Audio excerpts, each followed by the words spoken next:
봉독할 하나님의 말씀은 마태복음 2장 1절에서 23절에 있는 말씀입니다. 하나님의 말씀입니다. 헤롯 왕 때에 예수께서 유대 베들레헴에서 나심에 동방으로부터 박사들이 예루살렘에 이르러 말하되 유대인의 왕으로 나신 이가 어디 계시냐? 우리가 동방에서 그의 별을 보고 그에게 경배하러 왔노라 하니 헤롯 왕과 온 예루살렘이 듣고 소동한지라. 왕이 모든 대제사장과 백성의 서기관들을 모아 그리스도가 어디서 나겠느냐 물으니 이르되 유대 베들레헴이오니 이는 선지자로 이렇게 기록된 바 또 유대 땅 베들레헴아 너는 유대 고을 중에서 가장 작지 아니하도다. 내게서 한 다스리는 자가 나와서 내 백성 이스라엘의 목자가 되리라 하였음이니이다. 이에 헤롯이 가만히 박사들을 불러 별이 나타난 때를 자세히 묻고 베들레헴으로 보내며 이르되 가서 아기에 대하여 자세히 알아보고 찾거든 내게 고하여 나도 가서 그에게 경배하게 하라. 박사들이 왕의 말을 듣고 갈새 동방에서 보던 그 별이 문득 앞서 인도하여 가다가 아기 있는 곳 위에 머물러 서 있는지라. 그들이 별을 보고 매우 크게 기뻐하더라. 집에 들어가 아기와 그의 어머니 마리아가 함께 있는 것을 보고 엎드려 아기께 경배하고 보배합을 열어 황금과 유황과 몰약을 예물로 드리니라. 그들은 꿈에 헤롯에게로 돌아가지 말라 지시함을 받아 다른 길로 고국에 돌아가니라. 그들이 떠난 후에 주의 사자가 요셉에게 형몽하여 이르되 헤롯이 아기를 찾아 죽이려 하니 일어나 아기와 그의 어머니를 데리고 애굽으로 피하여 내가 내게 이르기까지 거기 있으라 하시니 요셉이 일어나서 밤에 아기와 그의 어머니를 데리고 애굽으로 떠나가 헤롯이 죽기까지 거기 있었으니 이는 주께서 선지자를 통하여 말씀하신 바 애굽으로부터 내 아들을 불렀다 함을 이루려 하심이라. 이에 헤롯이 박사들에게 속은 줄을 알고 심히 노하여 사람을 보내어 베들레헴과 그 모든 지경 안에 있는 사내 아이를 박사들에게 자세히 알아본 그 때를 기준하여 2살부터 그 아래로 다 죽이니 이에 선지자 예레미야를 통하여 말씀하신 바 라마에서 슬퍼하며 크게 통곡하는 소리가 들리니 라헬이 그 자식을 위하여 애곡하는 것이라. 그가 자식이 없으므로 위로받기를 거절하였도다 함이 이루어졌느니라. 헤롯이 죽은 후에 주의 사자가 애굽에서 요셉에게 현몽하여 이르되 일어나 아기와 그의 어머니를 데리고 이스라엘 땅으로 가라. 아기의 목숨을 찾던 자들이 죽었느니라 하시니 요셉이 일어나 아기와 그의 어머니를 데리고 이스라엘 땅으로 들어가니라. 그러나 아칼레오가 그의 아버지 헤롯을 이어 유대의 임금됨을 듣고 거기로 가기를 무서워하더니 꿈에 지시하심을 받아 갈릴리 지방으로 떠나가 나사렛이라는 동네에 가서 사니 이는 선지자로 하신 말씀에 나사렛 사람이라 칭하리라 하심을 이루러 함이러라. 아멘. 할렐루야. 계속해서 어제 이어서 본문을 살펴보면서 성탄절에 우리가 기억해야 될 성탄의 의미를 생각해 보겠습니다. 첫째는 예수님의 탄생이 전 우주적인 기쁜 소식이었다라는 사실입니다. 예수님이 이 땅에 오신 바로 그 1세기 이스라엘 민족, 유대인들, 여러분이 예수님이 이 땅에 오신 이 성탄의 사건은 단지 그 시대 그 사람들을 위한 그런 행사가 아니었습니다. 예수님이 이 땅에 오신 이 예수님의 탄생 사건은 모든 세대, 모든 민족, 그리고 온 우주와 영적 세계까지 알려져야 할 기쁜 소식이었던 것입니다. 그래서 오늘 본문에 보면 예수님의 탄생을 축하하는 아주 여러 다양한 모습을 우리가 보게 되는데요. 먼저 1절 2절을 다시 보시죠. 헤롯 왕 때에 예수께서 유대 베들레헴에서 나심에 동방으로부터 박사들이 예루살렘에 이르러 말하되 유대인으로 왕으로 나신 이가 어디 계시냐? 우리가 동방에서 그의 별을 보고 그에게 경배하러 왔노라 라는 사실을 봅니다. 그의 별을 보고. 자, 여러분, 예수님의 탄생을 알리고 이를 축하했던 첫 번째 존재는 하늘의 별이었습니다. 우주의 한 부분을 차지하는 하늘의 별도 하나님의 통치를 받는 하나님의 피조물이기 때문에, 그래서 예수님의 탄생을 알리고 축하하는 그런 도구가 되었던 것입니다. 천문학자들 중에는 예수님이 탄생할 즈음에 하늘의 별 중에 당시에 특별하게 빛을 발한 별이 있었다고 주장하는 학자들이 많습니다. 별들이 공전을 하고 또 자전하는 과정에서 2개나 3개의 별이 겹쳐 보일 수도 있고요, 또 별들이 생성되거나 소멸하는 과정에서 특별히 찬란한 빛을 발하는 그런 경우들이 있을 수 있습니다. 자, 그것이 어떤 것이었든지 간에 우주 만물을 주관하시는 하나님께서는 자신의 피조물인 하늘의 별을 통해 온 우주의 유일한 구원자가 되신 성자 하나님의 탄생을 축하하고 세상에 그 사실을 알리셨던 것을 우리가 보게 됩니다. 이렇게 우리 주님께서 나심은 온 우주적인 축하의 사건이었던 것입니다. 또 그뿐만 아니라 우리 주님의 나심은 영적 세계에 축하할 사건이었습니다. 그래서 그 시기에 가장 바쁜 시간을 보냈던 존재가 바로 다름 아니라 천사들인데요, 성경 어디에도 이렇게 천사가 바쁘게 활동했던 그런 기록이 없습니다. 바로 이 시기에 천사가 계속해서 등장합니다. 요셉에게 끊임없이 나타나서 메시지를 전하고, 천사장 가브리엘이 세례요한의 아버지였던 제사장 샤가리아에게 나타나서 메시지를 전하고, 또 마리아에게 나타나서 메시지를 전합니다. 베들레헴 목자들이 밤에 양떼를 지키다가 천사가 전하여 준 예수님의 탄생 소식을 듣게 되고요, 그리고 수많은 하늘의 천군과 천사들이 호련히 나타나서 그 베들레헴의 하늘역에서 예수님의 탄생을 경화하며 축하하는 이런 내용을 우리가 보게 되는 것입니다. 자, 이렇게 예수님의 탄생은 우주적인 사건이었고 영적인 사건이었습니다. 뿐만 아니라 예수님의 탄생은 모든 민족에게 기쁨이 되는 사건이었습니다. 단지 이스라엘 민족뿐만 아니라 모든 민족이 예수님의 나심을 기뻐합니다. 예루살렘에 사는 의롭고 경건한 사람 시므온은 아기 예수님을 보고는 누가복음 2장 30절 이하에 이렇게 말합니다. 내가 내 눈이 주의 구원을 보았사오니 이는 만민 앞에 예비하신 것이요.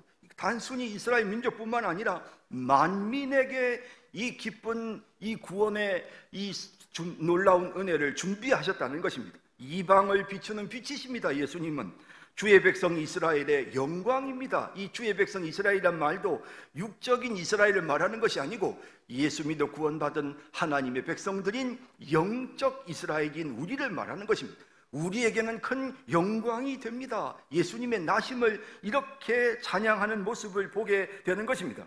그래서 예수님의 탄생을 경화드리기 위해서 이방인들이 베들레헴에 찾아오는데요, 1절 2절을 다시 보시죠. 헤롯 왕 때 예수께서 유대 베들레헴에서 나시매 동방으로부터 박사들이라고 되어 있습니다. 예루살렘에 이르러 말하되 유대인의 왕으로 나신 이가 어디 계시냐? 우리가 동방에서 그의 별을 보고 그에게 경배하러 왔노라 라고 하면서 동방으로부터 온 박사들이 예수님의 나심을 축하하러 오는 모습을 보게 되는 것입니다. 그들은 하늘의 별을 연구하여 개인과 민족의 미래를 예측하는 그런 점성술 학자들이었습니다. 그들은 고대 페르시아가 있었던 메소포타미아 지역의 학자들이었을 것으로 예측됩니다. 그리고 그들이 하늘의 별을 보고 유대 왕께 경배하기 위해서 정말 수천 킬로를 걸어온 것을 알 수 있습니다. 그들이 메시아의 출생을 어떻게 알았을까? 그것은 당시 그들이 살고 있었던, 그들이 활동하고 있었던 그 지역에 과거에 유대인들이 포로로 끌려가서 거기에 머물러 있었습니다. 그때 다니엘이나 사드락과 메삭과 아벳느고와 같은 그러한 성경학자들이 그 당시에 있었던 많은 사람들에게 계속해서 예수님의 탄생을, 예수님의 나심에 대해서 알렸던 것입니다. 그와 같은 까닭으로 인하여 이 구약의 메시지들이 당시에 페르시아에 있는 동방의 학자들에게까지도 알려졌던 것이고요. 그렇게 동방의 학자들이 이와 같은 성경의 내용들을 예언을 알고 있었기 때문에 그들이 하늘의 별을 보는 순간에 야, 구약에 예언되었던 바로 그 메시아가 나타나셨다라고 이렇게 판단을 하게 되어졌던 것입니다. 이렇게 메소포타미아 지역에 있었던 동방의 학자들이 예수님의 나심을 축하하기 위해서 수천 킬로를 와서 베들레헴에 계신 예수님께 경배 드리는 모습이 오늘 본문에 기록되어 있습니다. 또 여러분, 메소포타미아 지역이 당시 세계 문명의 발생지고 중심지였다면 또 한 군데가 바로 이집트입니다. 그곳의 사람들은 예수님의 나심을 알지 못했지만 헤롯의 그 칼을 피해서 예수님께서 이집트로 피하시면서 왕이신 예수님이 친히 애굽을 방문하여 자신의 나심을 나타내시는 이런 모습을 우리가 보게 되는 것이죠. 13절 14절에 보면 그들이 떠난 후에 주의 사자가 요셉에게 현몽하여 이르되 헤롯이 아기를 찾아 죽이려 하니 일어나 아기와 그의 어머니를 데리고 애굽으로 피하여 내가 내게 이르기까지 거기 있으라 하시니 요셉이 일어나서 밤에 아기와 그의 어머니를 데리고 애굽으로 떠나가라고 말씀하는 부분을 우리가 보게 되는 것입니다. 자, 이렇게 예수님의 나심은 정말 전 세계적인 당시의 세계 최대 문명이었던 메소포타미아 지역과 이집트에까지 이와 같은 예수님의 나심이 알려지고 축하되어지는 모습을 보게 되는 것입니다. 여러분, 우리가 오늘 이 마태복음 2장에서 예수님께서 탄생하시는 그 역사적인 순간과 관련된 본문의 내용들을 살펴보면서 느끼는 것은 예수님의 나심은 우주적인 사건이었고 예수님의 나심은 정말 영적 세계를 흔드는 사건이었고 예수님의 나심은 온 세계 모든 민족에게 기쁜 소식이었다는 사실을 깨닫게 되는 것입니다. 자, 여러분, 이제 우리가 성탄절을 맞이했습니다. 이 성탄의 기쁨의 이날에 사람들은 얼마나 이 성탄의 기쁨을 알고 기뻐하고 축하하고 있을까요? 자, 우선 한번 생각해 보십시다. 예수님께서 탄생하셨던 바로 그 베들레헴, 여러분, 지금 그곳은 한참 전쟁이 진행되고 있습니다. 이스라엘과 하마스 사이에 일어나고 있는 이 전쟁, 가자 지구를 중심으로 일어나고 있고 베들레헴은 바로 그 가자 지구에 있는 대표적인 도시입니다. 그러므로 지금 이 가자 지구에서 지금 전쟁의 포성이 울려 퍼지고 있는 것입니다. 천사들이 정말 이 세상에 평화가 임했다고 노래했던 바로 그 베들레헴의 하늘에 지금 포성이 울려 퍼지고 있는 이런 안타까운 현실을 우리가 지금 접하게 되는 것입니다. 모든 민족에 과연 이 성탄의 기쁜 소식이 전해지고 있을까요? 제가 코로나 전에 중국의 무안을 방문해서 그리고 성탄절 바로 앞에 제가 신학교에서 강의를 한 적이 있었습니다. 그런데 그곳에 가서 제가 느꼈던 것 중에 하나는 웬만하면 크리스마스 캐롤이 울려 퍼질 시기인데 웬만하면 어느 곳에든지 크리스마스 추리는 하나 정도는 있을 건데 그런데 인구가 1000만이 넘는 그런 큰 도시임에도 불구하고 어디에서도 크리스마스 추리 하나를 찾아볼 수가 없었습니다. 여러분, 세계 각국에 아직도 성탄의 이 기쁜 소식을 알지 못하는 사람들이 너무도 많습니다. 이 성탄의 기쁜 소식, 여러분, 우리 생각해 보십시다. 사랑하는 저 북녘 땅의 우리 동포들, 북한 사람들은 어떻습니까? 북한 사람들은 정말 한국 영화를 요즘 한국 드라마를 보면 바로 붙잡혀서 사형을 당한다고 합니다. 그러니 이 성탄절에 예수님의 나심을 축하하고 이 성탄절의 기쁨을 함께 나눌 수 있는 그런 분위기가 되겠습니까? 북한에서 분명 되지 않을 것입니다. 이런 우리가 지금의 이 모든 상황들을 우리가 생각해 보면 그러면 이 성탄의 기쁜 소식이 아직도 전해져야 될 곳이 너무도 많구나.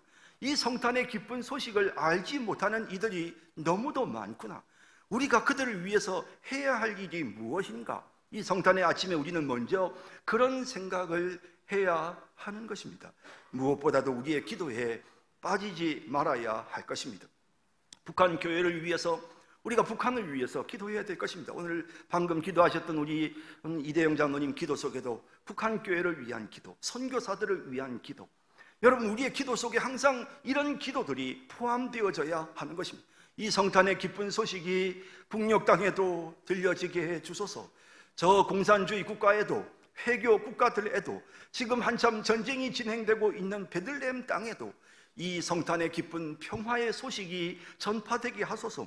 우리는 이것을 위해서 기도해야 할 것이고, 여러분, 우리가 물론 선교사를 보내고 선교사들을 후원하는 것도 선교의 한 부분임은 틀림이 없습니다. 하지만 우리 자신이 무언가 선교를 위해서 해야 할 일이 무엇인가를 항상 생각해 봐야 할 것입니다. 예수님 우리에게 모든 민족에게 가서 복음을 전하라고 하셨습니다. 내가 과연 지금 할 수 있는 일은 무엇일까? 내가 정말 해외 선교를 위해서 다른 민족에게 할 수 있는 일은 과연 무엇일까? 우리가 한번 생각해 봐야 할 것입니다. 우리 주변에 있는 사람들에게 복음 전하는 것도 중요하지만 요즘 최근에 외국인 근로자들이 우리 대구 지역에도 얼마나 많습니까? 그런 사람들을 만나면 어떻게든지 복음 전할 수 있는 그런 기회를 가져야 할 텐데, 혹시라도 내가 나중에 해외에 나가서 좀 전도하는데 선교사들에게 보탬이 될 수 있는 방법은 없을까? 우리가 늘 그것을 꿈꾸면서 하나님 앞에 기도하고 또 그 일을 마음에 담고 있으면 우리가 늘 해외 선교를 위해서 관심을 갖고 기도할 수 있게 되는 것입니다. 우리 기도해야 됩니다. 메소포타미아에도 그리스도의 기쁜 소식이 알려져야 합니다. 이집트에도 그리스도의 기쁜 소식이 알려져야 합니다. 중국 땅에도 북한 땅에도 예수님의 나심을 축하하는 아름다운 소리들이 들려와야 합니다.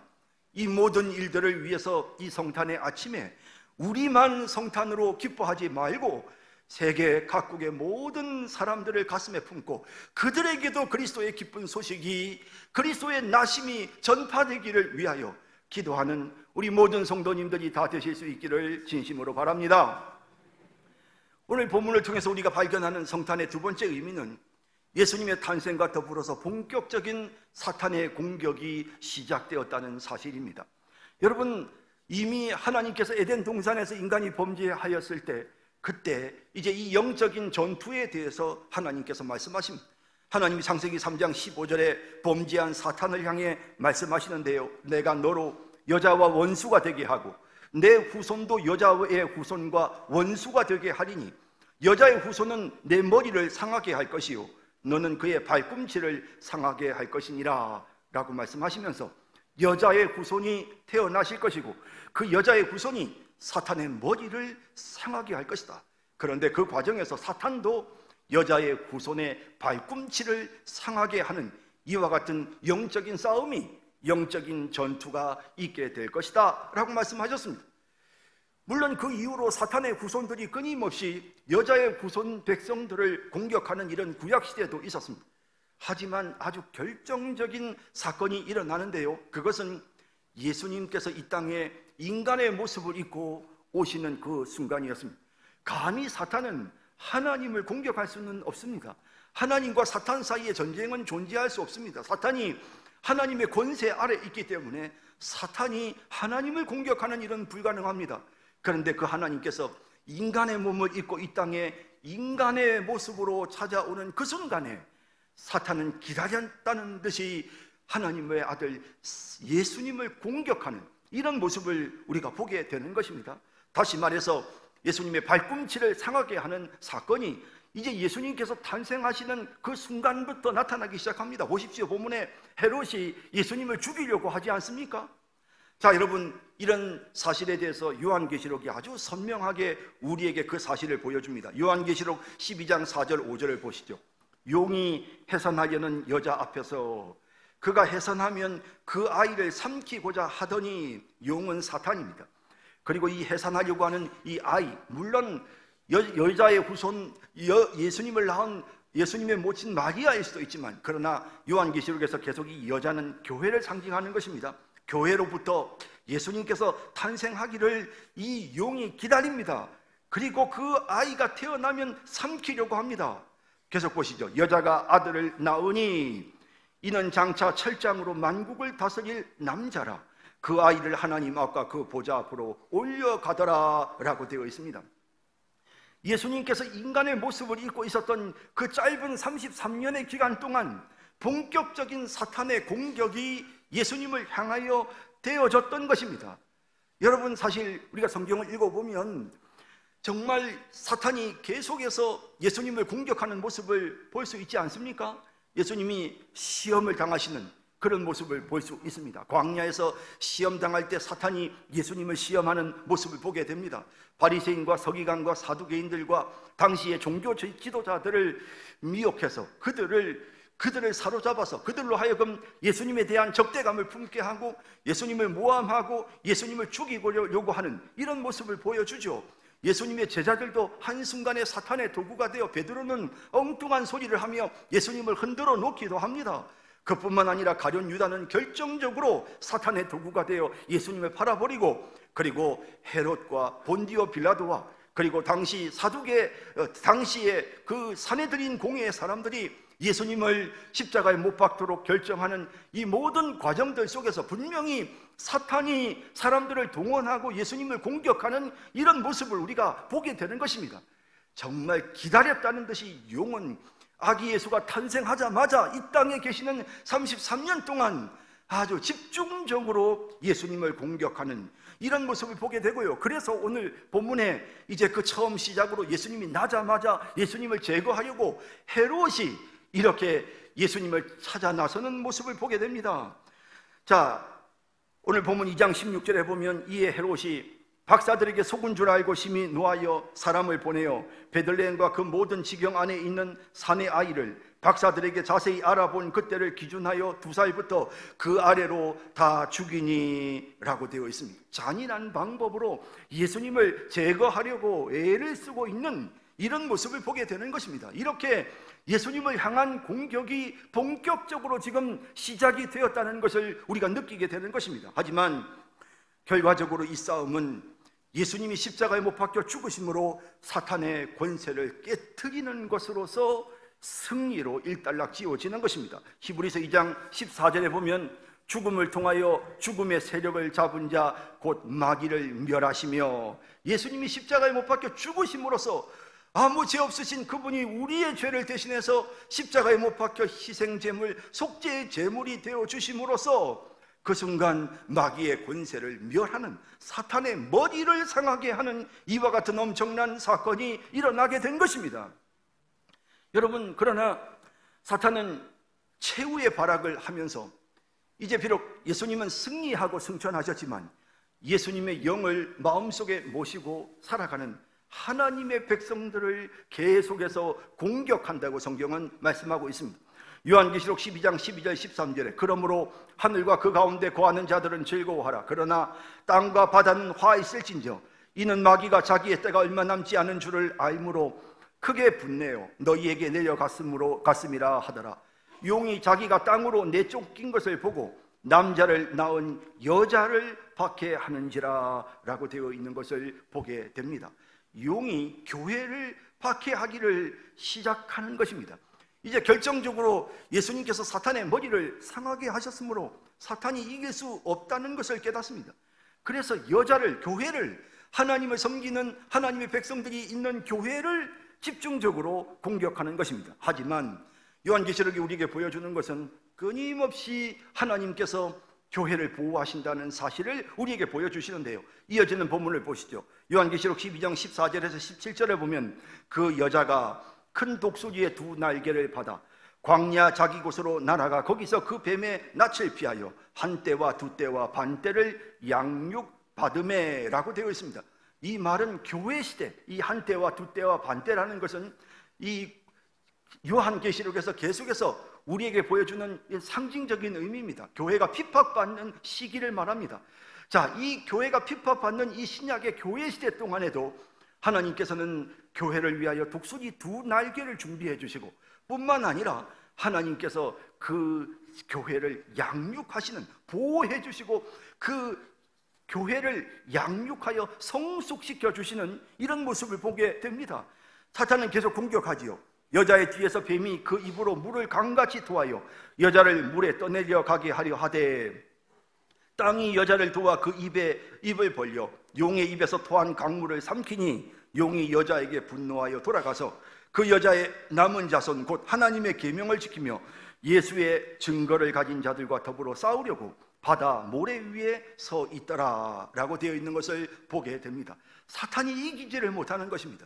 교회를 없애버리려고, 교회를 이 땅에서 완전히 제거하려고 여러 가지 방법을 사용하는데, 그럴 때마다 하나님께서 교회를 지키시고 보호하시니까 이기지를 못하는 것입니다.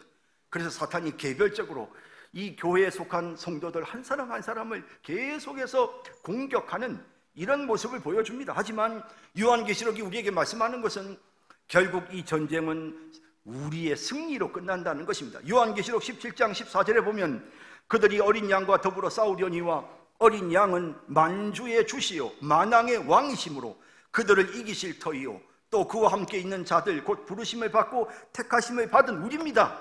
진실한 자들도 이기리로다. 우리 주님으로 인하여 우리도 또한 승리하게 될 것이다 라고 말씀하고 있는 것입니다.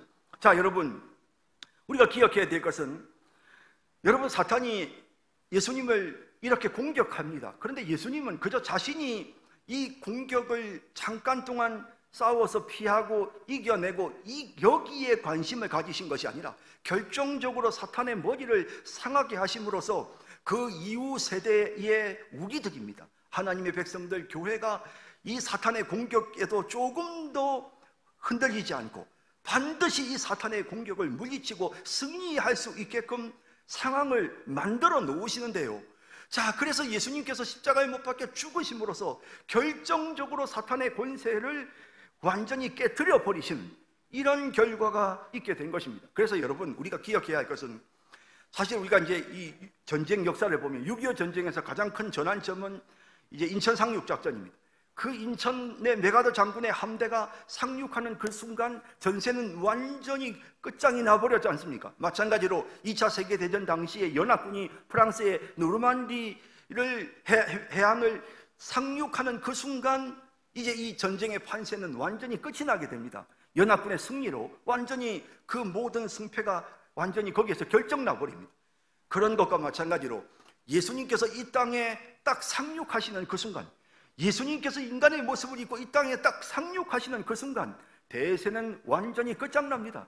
그리고 상륙하셔서 계셨던 그 33년의 기간 동안 예수님께서 사탄의 머리를 결정적으로 상하게끔 만들어 버리셨습니다. 자, 그러므로 이제 이 판세는 완전히 뒤집어졌습니다. 사탄은 우리를 이길 수가 없습니다. 자, 그래서 사탄이 우리를 공격하고 우리를 때로는 유혹하고 우리를 넘어지게 하지만 여러분 꼭 기억하셔야 합니다. 그들이 우리를 공격하는 것은 우리의 발꿈치를 상하게 하는 것에 지나지 않습니다. 여러분, 발꿈치가 좀 까져도요, 그건 뭐 대세에 큰 지장 없습니다.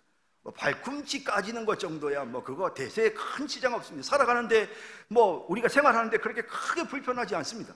사탄이 여러분들을 괴롭히는 거 맞습니다. 사탄이 때로는 여러분들을 핍박하고 사탄이 여러분들을 멸시하고 사람들을 동원해서 여러분들을 힘들게 하고 억울하게 만들고 사탄이 여러분들을 핍박하는 이런 어려운 일들을 분명히 우리가 겪습니다. 하지만 이 성탄의 날에 기억해야 될 것은 예수님께서 이 땅에 상륙하심으로 완전히 대세가 끝장나 버린 것입니다. 이까짓것 뭐 이거 아무것도 아니야. 사탄이 우리를 공격하는 거 이거 여러분 이까짓것 이거 아무것도 아닙니다. 여러분, 사탄이 우리를 넘어뜨리려고 하는 거 이거 아무것도 아닙니다. 여러분, 누구 때문에 힘이 드십니까? 여러분들이 지금 뭔가 지금 힘든 문제 때문에 여러분 고뇌하고 괴롭습니까? 사탄이 여러분들을 흔들어 놓습니까? 이까짓것 이거 아무것도 아닙니다. 이미 대세가 결정났습니다. 그래서 우리 주님이 우리에게 말씀하셨습니다. 요한복음 16장 33절, 이것을 너희에게 이르는 것은 너희로 내 안에서 평안을 누리게 하려 함이라. 세상에서는 너희가 환난을 당하나 담대하라, 내가 세상을 이기었노라. 주님께서 우리에게 분명하게 말씀하고 있습니다. 우리 주님이 다 이겨버리셨습니다. 사탄의 머리를 상하게 하셨습니다. 사탄이 아무리 우리를 공격해도 이제 대세는 결정났습니다. 우리는 승리하게 되는 것입니다. 이까짓것 아무것도 아닙니다. 마음을 여러분 담대히 하십시오. 여러분들이 살면서 힘들고 지치고 괴롭고 마음이 상하고 억울하고 여러분 그런 힘든 순간들이 있으시죠? 이까짓것 아무것도 아닙니다. 우리는 이미 승리했습니다. 여러분 좌절하지 마세요. 이것 때문에 내가 잘못되는 거 아니까 아닙니다. 여러분 이까짓것 아무것도 아닙니다. 이미 우리 주님이 승리하셨습니다. 그 주님의 승리가 우리를 돕습니다. 여러분, 이 성탄의 날에 우리가 기억해야 될 것은 주님의 승리가 나의 승리가 되었다는 사실입니다. 예수님이 이 땅에 오시면서부터 이제 우리는 이기기 시작하는 것입니다. 예수님이 이 땅에 상륙하시는 그 순간부터 영적 전쟁의 판도는 결정났습니다. 우리는 승리합니다. 주님이 이기셨으므로 우리도 승리하고 이기는 것입니다. 그러므로 이 성탄절을 맞이하면서 이제 승리가 시작되었어. 예수님이 2000년 전 이 땅에 이곳에 오심으로 우리는 이제 승리하게 되었어. 주님이 우리를 승리케 하셨어. 그러니 아무것도 두려워하지 말고, 어려운 일이 있어도 좌절하지 말고 담대히 주님을 믿고 의지하며 나가자. 여러분, 이런 마음을 가지고 이 성탄의 기쁨을 함께 누리는 우리 모든 성도님들이 다 되시기를 주님의 이름으로 축복합니다. 마지막 세 번째로, 예수님의 나심을 살펴보면 예수님은 지극히 낮은 곳에 임하신 사실을 알 수 있습니다. 예수님의 나심은 철저히 낮은 곳을 향해 예수님께서 태어나셨습니다. 예수님이 탄생하신 마을은 베들레헴입니다. 유대 고을 중에 가장 작은 고을입니다. 하지만 예수님이 나심으로 그 고을은 더 이상 가장 작은 고을이 아니라 가장 영광스러운 고을이 되었습니다.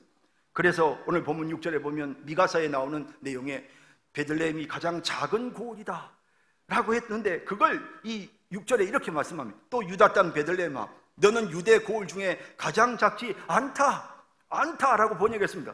미가서에는 가장 작다 했는데 여기 여러분 마태복음에서는 가장 작지 않다 했습니다. 왜 가장 작지 않느냐? 내게서 한 다스리는 자가 나와서 내 백성 이스라엘의 목자가 되리라. 예수님께서 그곳에서 탄생하시는 순간 베들레헴은 가장 작은 고을이 아니라 가장 영광스러운 고을이 된 것입니다. 예수님은 가장 낮은 곳으로, 가장 작은 곳으로, 사람들로부터 멸시받는 곳으로 예수님께서 가십니다. 또 예수님이 자라고 성장하신 곳은 나사렛인데요, 22절 23절에 보면 그러나 갈레오가 그의 아버지 헤롯을 이어 유대 임금됨을 듣고 거기로 가기를 무서워하더니 꿈에 지시하심을 받아 갈릴리 지방으로 떠나가 나사렛이란 동네에 가서 사니 이는 선지자로 하신 말씀에 나사렛 사람이라 칭하리라 하심을 이루려 함이로라 라고 말씀하는 것을 보게 됩니다. 예수님은 나사렛 사람입니다. 여러분, 갈릴리 지방 나사렛이라는 동네는 당시 유대인들에게는 정말 멸시받는 그런 작은 도시였습니다. 오죽하면 나다나엘 같은 그런 경건한 사람도 요한복음 1장 46절에 예수님이 나사렛 사람이라는 말을 듣고는 이렇게 말합니다. 나다나엘이 이르되 나사렛에서 무슨 선한 것이 날 수 있느냐 라고 그렇게 말할 정도로 나사렛은 정말 그 당시 사람들에게 멸시받는 도시의 대표적인 예였습니다. 요한복음 7장 52절에도 그들이 대답하여 이르되 너도 갈릴리에서 왔느냐? 찾아보라. 갈릴리에서는 선지자가 나지 못하느니라 하였더라 라고 하는 이런 내용을 보게 됩니다. 갈릴리 지방 나사렛, 사람들로부터 멸시당하던 그런 도시였습니다. 여러분, 그래도 우리나라 사람들은요, 참 그래도 이런 걸 그렇게까지는 부정적으로 보지 않는 것 같아요. 왜냐하면 한국 사람들의 속담 중에 보면 개천에서 용 났다 이런 표현이 있지 않습니까? 그런데 우리 속담에는 개천에서 용이 나지만 유대인들은 어떤 생각을 하냐면 용은 절대 개천에서 날 수 없어. 어떻게 나사렛에서 그리스도가 난단 말이야. 말도 안 돼 라고 그렇게 그 당시에 사람들이 생각했던 것입니다. 여러분, 그런 가난하고 천박하고 무식하고 멸시받는 사람들이 모여 살았던 이 동네에 예수님께서 가서 거하고 사시고, 그리고 예수님을 부르기를 나사렛 예수라고 우리가 그렇게 호칭하지 않습니까? 절대로 그 나사렛이라는 호칭 자체가 영광스러운 호칭이 아니었단 말입니다. 자, 여러분, 그런데 우리가 또 한 가지 놀라운 것은요, 이 나사렛이라는 지방 자체가 구약 성경에는 전혀 나오지 않습니다. 그러니 선지자들이 나사렛에 대해서 말한 게 없습니다. 그러므로 우리가 읽은 본문에 나사렛 사람이라 선지자들이 말한 대로 나사렛 사람이다 라고 될 것이다 라고 이렇게 지금 마태가 이 마태복음을 기록하면서 이렇게 풀이를 하는데요, 이게 좀 이상한 거예요. 왜냐하면 선지자들 중에 나사렛을 언급한 사람은 아무도 없었거든요.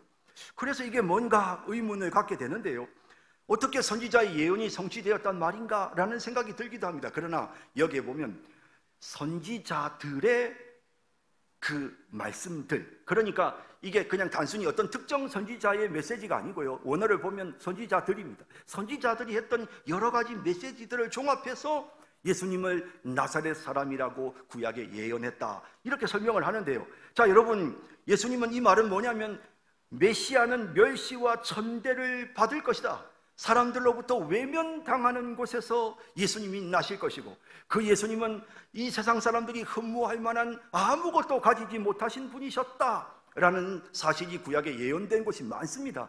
그 예언대로 예수님은 사람들이 외면하는 도시에서 탄생하신 것이, 도시에 거하셨던 것입니다.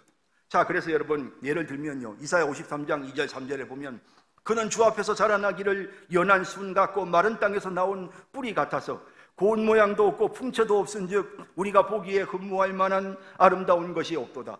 그는 멸시를 받아 사람들에게 버림받았으며 간고를 많이 겪었으며 질고를 아는 자라. 마치 사람들이 그에게서 얼굴을 가리는 것 같이 멸시를 당하였고 우리도 그를 귀히 여기지 아니하였도다. 이 말씀처럼 예수님은 귀히 여김을 받지 못했습니다. 그래서 예수님은 나사렛 사람이 되신 것입니다. 이 구약의 예언처럼 예수님은 귀히 여김을 받지 못하는 나사렛이라는 동네의 사람으로 사셨던 것입니다. 여러분, 그뿐만이 아닙니다. 예수님이 처음 출생하실 때 누가복음 2장 7절에 보면 첫 아들을 낳아 강보로 싸서 구유에 누웠으니 이는 여관에 있을 곳이 없음이라 라고 되어 있습니다. 외양간에 말 먹이통, 말 밥통에 아기 예수님을 뉘우셨다라고 성경에 그렇게 말씀하고 있습니다. 예수님은 지극히 비천하고 지극히 연약하고 멸시받는 그런 사람들이 있는 곳으로 더 낮은 곳으로 내려가셨던 그런 예수님의 모습을 보게 됩니다. 마가복음 10장 44절에 너희 중에 누구든지 으뜸이 되고자 하는 자는 모든 사람의 종이 되어야 하리라. 인자가 온 것은 섬김을 받으려 함이 아니라 도리어 섬기려 하고 자기 목숨을 많은 사람의 대속물로 주려 함이니라. 예수님은 이처럼 우리에게 가장 연약한 모습으로 정말 섬김을 받으려 하신 예수님이 아니라 섬기기 위해서, 사람들의 발을 씻기기 위해서 오신 그런 예수님이시라는 사실을 우리가 보게 되는 것입니다. 그러면 우리가 이 성탄에 예수님의 모습들을 성경을 통해서 보게 됩니다. 예수님이 가장 비천한 곳에, 가장 낮은 곳에 태어나셔서 사람들로부터 멸시당하셨던 이런 모습을 보면서, 그러면서 우리가 가져야 될 이 성탄에 우리가 가져야 될 우리의 마음은 어떠한 것입니까? 여러분, 빌립보서 2장 5절에서 7절은 이렇게 말합니다. 너희 안에 이 마음을 품으라. 곧 그리스도 예수의 마음이니 그는 근본 하나님의 본체시나 하나님과 동등됨을 취할 것으로 여기지 아니하시고 오히려 자기를 비워 종의 형체를 가지사 사람들과 같이 되셨고. 여러분, 우리가 이 예수님의 마음을 품어야 할 것입니다.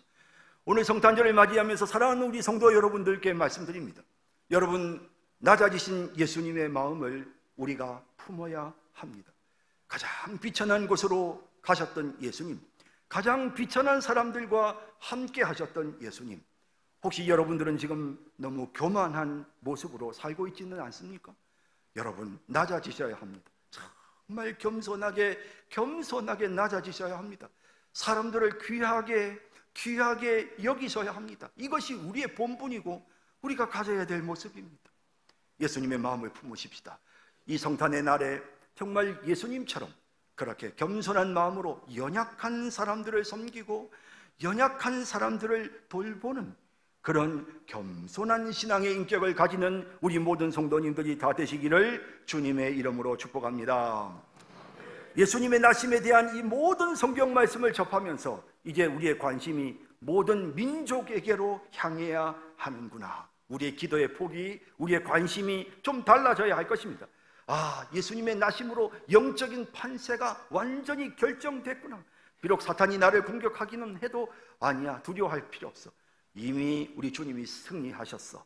사탄이 나를 건드려 봐야 이까짓 것, 내 발꿈치 깨무는 거, 이거 아무것도 아니야. 그런 담대한 마음으로 우리가 이 성탄의 기쁨을 누려야 할 것이고, 뿐만 아니라 우리 주님께서 지극히 낮은 곳으로 임하셨던 것처럼 나도 겸손한 마음으로 사람들을 섬기며 살아야 되겠다. 그런 결단으로 이 성탄의 기쁨을 함께하는 우리 성산교회 모든 성도님들이 다 되시기를 주님의 이름으로 축복합니다. 사랑의 주님, 은혜를 감사드립니다. 오늘 이 말씀을 통해서 우리 주님의 성탄을 우리가 어떻게 기억하고 무엇을 우리가 해야 하는지 깨닫게 하셨사오니 주님, 이 성탄을 그냥 넘기지 말게 해주시고 이 성탄에 정말 우리의 마음이 주님 앞에 온전한 마음이 되게 하옵소서.